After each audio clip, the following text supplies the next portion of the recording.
திருப்பூர் உலக வரைபடத்துல ஒரு முக்கியமான அடையாளம். சூரியன் விழிக்கிறதுக்குள்ளேயே திருப்பூர் வெளிச்சிரும்.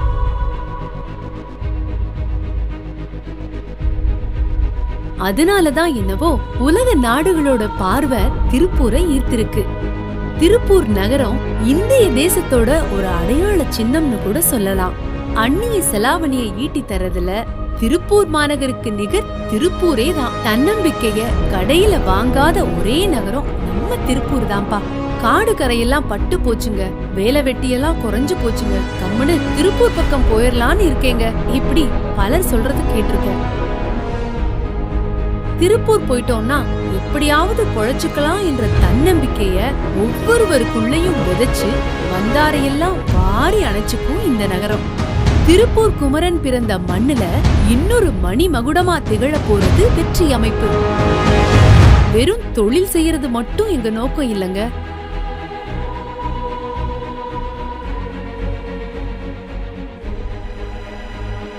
எங்களோட ஊரை, எங்க மண்ணை, எங்களோட மக்களை காப்பாத்த வேண்டியதும் எங்களோட கடமை. எங்க சந்ததிங்க வாழ தகுதியான ஊரா மாத்த வேண்டியதும் எங்க கடமை. இப்படி 2001 வருஷம் தொழிலதிபர்களோட ஒத்துழைப்போடையும்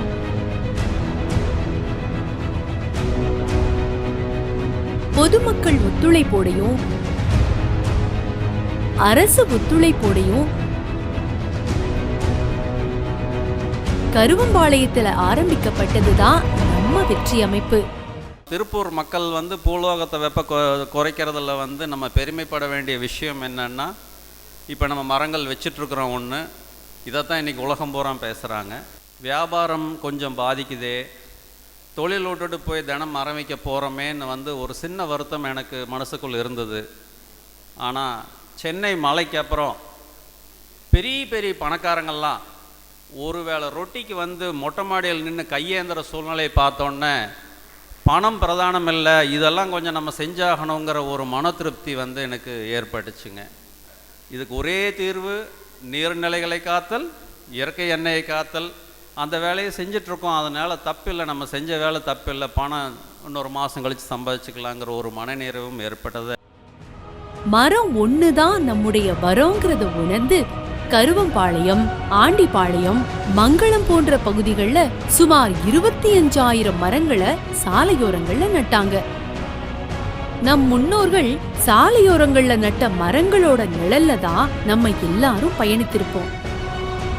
இப்போ மங்களம் சாலைகள்ல பயணிக்கும் போது வெற்றி அமைப்பின் நிழல்கள்ல பயணிக்கிறோங்கிறது நம்ம எல்லாரும் பெருமைப்பட வேண்டிய ஒண்ணு. இப்படி முதல் வெற்றியோடு தொடங்கிய வெற்றி அமைப்பு குறுகிய காலத்துல ஒரு மக்கள் இயக்கமா மாறியிருக்கு. நீர்வழி பாதைகளை மறிச்சதாலேயே என்னவோ நாம் சொல்லில்லா துயரங்களுக்கு ஆளாகி இருக்கோம். நதிகளும் ஓடைகளும் தான் பயணிக்கும் பாதைய எப்பொழுதும் மாற்றாது, சில நேரங்கள்ல தேடி அலையும். இப்படி நதியின் பாதையை தேடி பிடிச்சு சுமார் 30 வருடங்களா தூர்ந்து போன ஆண்டிபாளையம் அணைக்கட்ட மக்கள் பங்களிப்போடு சீர் செய்து அணை கட்டி நிலத்தடி நீரையும் உயர்த்தியது நம்மளோட வெற்றி அமைப்பு. அந்த குளத்தை தூர்வாடுற காலத்திலிருந்து ஊரில் இருக்கிற அத்தனை அமைப்புகளையும், அரசாங்கத்தையும், அமைச்சர்களையும், பொதுமக்களையும் எல்லாரையும் இணைச்சிட்டு பண்ணதனுடைய காரணம் தான் இந்த வெற்றி காரணம். வழியே ஒரு தனி மனிதனால் அதை பண்ணியிருக்க முடியாது. இந்த திட்டத்தை இந்தியா பூரா நடைமுறைப்படுத்தினா நம்ம டோட்டல் தொழில், திருப்பூர் இருக்க தொழில் இன்னும் பெறுகிறதுக்கு வாய்ப்பாக இருக்கும். 2004 வருஷம் 1200 அடி ஆழமுள்ள போர்வெல் வத்தி கிடந்த சூழ்நிலை மாறி இன்னைக்கு குளத்துல 5 கிலோமீட்டர் சுற்று வட்டாரத்துல 300 அடியில சுவையான நீர் கிடைக்க இந்த குளம்தான் காரணம். ஆடி காத்துல ஏற்படுற அலைகள் காரணமா ஒவ்வொரு வருஷமும் குளக்கரையில அரிப்பு ஏற்பட்டு மழை காலங்கள்ல உடைப்பு ஏற்பட்டு இருந்துச்சு. இந்த நிலைய மாத்த 2.7 கிலோமீட்டர் நீளத்திற்கும் கருங்கல் அடுக்கியதன் மூலமா நிரந்தரமா கரையரிப்பு தடுக்கப்பட்டுச்சு. நடுவே அமைக்கப்பட்ட 2 செயற்கை தீவுகள்ல நடப்பட்டுள்ள நாவல், சர்க்கரை பழ மரங்கள்ல இணைப்பாரு பல்வேறு உள்நாட்டு, வெளிநாட்டு பறவைகள் வந்துட்டு போறது கண்கொள்ளா காட்சியாகும்.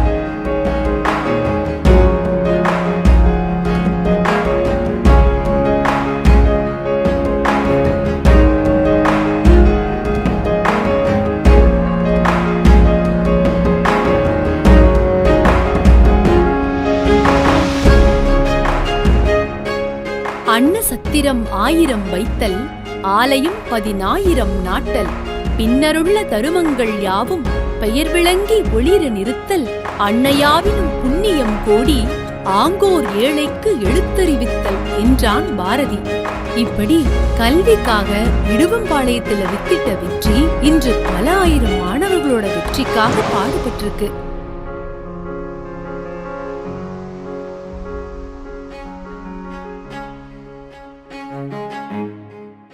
மரத்தடியில நடந்துகிட்டு இருந்த பள்ளிய 10 ஏக்கர் பரப்பளவுல 24 அறைகளுடன் கூடிய பள்ளி கட்டி முடிக்கப்பட்டு கல்வித்துறை கிட்ட ஒப்படைச்ச பெருமை நம்ம வெற்றி அமைப்பையே சேரும். இந்த பள்ளியோட சுவர்கள்ல மாணவர்களோட வெற்றிகள் நம்ம வெற்றி அமைப்பை நினைவுபடுத்திக்கிட்டே இருக்கும். மரம் நம் மனிதர்களோட அடையாளங்கள்ல ஒண்ணு. நம் முன்னோர்கள் மட்டும்தான் மரங்களை தெய்வமா வழிபட்டாங்க. மரங்கள் மனிதர்களோட வாழ்க்கையில ஒரு பகுதி. மரங்கள் தான் வரத்தையும் செல்வங்களையும் தருபவை. அதனாலதான் என்னவோ மரங்களை தருன்னு அழைச்சாங்க. நிழல் மட்டும் இல்ல, ஊருக்கு நடுவுல இருக்கிற மரம் பல்லுயிர்களோட வாழ்விடமா இருந்துகிட்டு இருக்கு. அதாவது something giving back to the சொசைட்டின்னு ஆங்கிலத்தில் சொல்லுவாங்க. நம்ம ஊருக்கும் நம்ம மண்ணுக்கும் ஏதாவது திரும்ப செய்யணும் அப்படிங்கிற ஒரு உணர்வு தான் இது. ஜஸ்ட் ஒரு முதலுடைய அத்தியாயம்தான். இந்த முயற்சி அமைப்பு பல அத்தியாயங்கள் கொண்ட புத்தகமாக மாறி ஒரு தொடர்கடையாக வர வேண்டும் என்று நான் வாழ்த்துகிறேன். மரம் ஒண்ணுதான் நம்முடைய வரோங்கிறதையும், மரம் ஒண்ணுதான் நம்ம பூமியை காப்பாத்துற ஒரே ஆயுதங்கிறதையும் வெற்றி அமைப்பினர் நல்லா உணர்ந்திருக்காங்க. வனத்துக்குள் திருப்பூர்ங்கிற ஒற்றை வார்த்தை தான் திருப்பூர் மக்களையும் மாணவர்களையும் அரசு துறைகளையும் தொழிலதிபர்களையும் சமூக அமைப்புகளையும் ஒன்றிணைச்சு மறைந்த அப்துல் கலாம் ஐயா நினைவா 90 நாட்கள்ல 1,30,000 மரக்கன்றுகள் நடுறதுக்கு வித்திட்ட மந்திர சொல்லா இருந்திருக்கு. எப்படி 3 மாசத்துல 1,00,000 மரங்கிறது சும்மா நட்டுலாம். மரம் வளர்ப்போம், மறைப்பிடுவோம், பஸ்ஸுக்கு பின்னாடி போட்டிருக்கிற மாதிரி அந்த மாதிரி நட்டுறதுன்னா ஈஸியாக 1,00,000 மரம் நட்டுடலாம். ஆனால் அதை வச்சு பராமரித்து ஒரு மரத்தை வளர்க்குறதுக்கு எவ்வளோ ஒரு கஷ்டமான ஒரு காரியம்னு அது வச்சவங்களுக்கு தான் தெரியும். இருந்தாலும் கூட ஒவ்வொரு நாளும் அவங்க என்ன பண்ணிகிட்ருக்காங்க, எப்படி ஒரு ஸ்ட்ரக்சர்டாக ஒரு திட்டமிட்டத்தோடு அவங்க பண்ணிகிட்ருக்காங்கன்னு பார்த்தப்போ நாங்கள் நிறைய கற்றுக்க வேண்டியது இருக்குது உங்ககிட்ட இருந்து. வனத்துக்குள் திருப்பூர் இது ஒரு மக்கள் இயக்கமா மாறியிருக்கு. ஒவ்வொருத்தரும் மரத்தோட முக்கியத்துவத்தையும் தன் சந்ததிகளோட பாதுகாப்பையும் உணர்ந்திருக்காங்க. அதனாலதான் 1,30,000 மரக்கன்றுகள் நடுறது சாத்தியமாச்சு.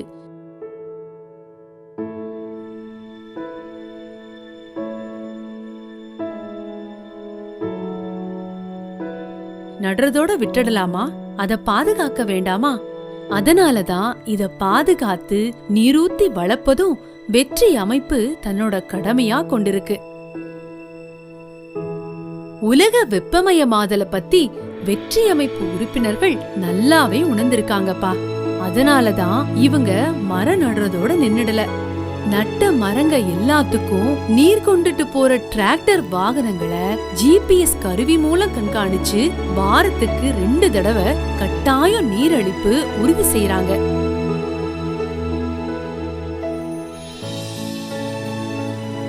மேலும் தமிழக அரசு வனத்துறை வல்லுநர்களோட ஆலோசனையோட பராமரிப்பு பணிகளை செய்யவும் திட்டமிட்டிருக்காங்க. இதுல தொழிலதிபர்களோட பங்கு மிக முக்கியமானது. மரக்கன்றுகளை வளர்க்கறதுக்கு ஆளுக்கு வாகன உதவிகளை செய்யறதோட மட்டுமில்லாம 28க்கும் மேற்பட்ட டிராக்டர்களை வனத்துக்குள் திருப்பூருக்காக கொடையா கொடுத்திருக்காங்க. இன்னும் 10 ஆண்டுகள்ல திருப்பூர் பசுஞ்சோலை ஆகிடுங்கிறதுல நமக்கு எந்த சந்தேகமும் இல்ல. நம்மளோட பூமி தாய பசுமை போர்வையால போத்த வேண்டியது நம் ஒவ்வொருத்தரோட கடமை. அப்பதான் நம்ம சந்ததிகள் தழைக்கும். இந்த பூமி ஒண்ணுதான் நமக்கான நிரந்தர வீடு. வாங்கப்பா, இந்த பூமியையும் நம்ம ஊரையும் நம்ம சந்ததியையும் காப்பாத்த இணைந்து செயல்படுவோம். ஒரு பசுமையான பாரதத்தை உருவாக்குவோம். வாங்கப்பா. இந்த திட்டங்கள் மிக சிறப்பா நடைபெற ஒத்துழைப்பு கொடுத்த திருப்பூர் மாவட்ட ஆட்சியர் மற்றும் தமிழக அரசோட வனத்துறைக்கு எங்களோட சீரிய நன்றியை சமர்ப்பிக்கிறோம். மக்கள் சக்தியை ஒருங்கிணைத்து பசுமை பணிய மாபெரும் கௌரவம் மிக்க பணியா மாத்தி காட்டிய தினமலர் நாளிதழுக்கு எங்களோட சிறப்பு நன்றிகளை தெரிவிக்கிறோம். நமது திருப்பூர் மாவட்டத்தை மென்மேலும் பசுமையாக்க விருப்பமுள்ள இளைஞர்களையும் நல் உள்ளங்களையும் எம்முடன் இணைந்து செயலாற்ற அன்புடன் அழைக்கின்றோம்.